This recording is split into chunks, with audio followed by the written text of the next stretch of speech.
of the Petit Bec. There we see Núria in the start gate. She's been doing a lot of mental preparation for this season after having a really unfortunate avalanche accident last season. She was uninjured, but it was a huge mental barrier in the similar zone to here. So she's been working on it with a sports therapist and been very open about that kind of mental journey to get back in the zone. So congrats to her. Yeah, Núria Castán Barón, been through the journey. Physically, she said she's stronger than ever. She's riding well. She's been living in Innsbruck, so definitely taking advantage of the powder in the Alps and dropping in behind that big alpine wall. And Núria coming out of the gate with charge, always a sender. This young Spanish rider getting her way over that notch. A tricky little section there for the riders to navigate before they're into the heart of it. But she is checking out her first feature there. So riding goofy, tricky to start on the heel side edge and catching this one. You've seen now the tracks from the snowboard men are going to start to come into play, as what was powder earlier on is now starting to be a little bit more ridden, a little bit more kind of bedded in, so it'll be a little bit firmer and definitely running faster.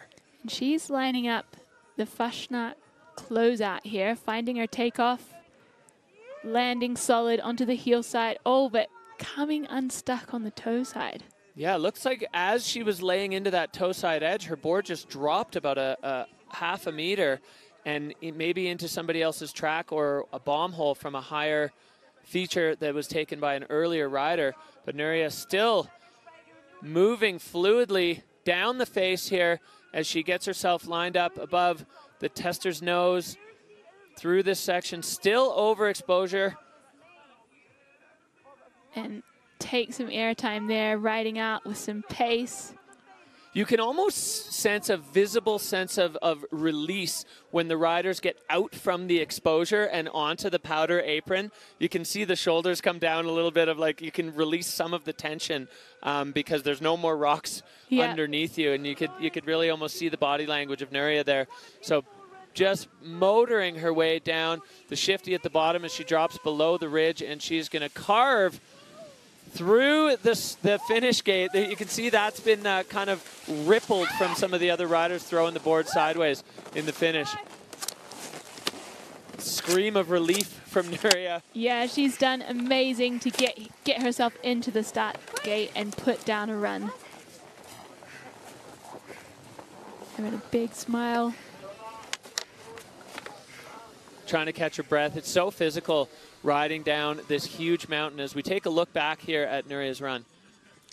So really speed checking at the top here, catching a little air, looks solid here, and then this one lands well, but this toe side turn just gets hooked up. I think you're right. I think she caught someone else's tracks there. Yeah, and it was just an unexpected step down, and then once you step down into that track, the edge grabs.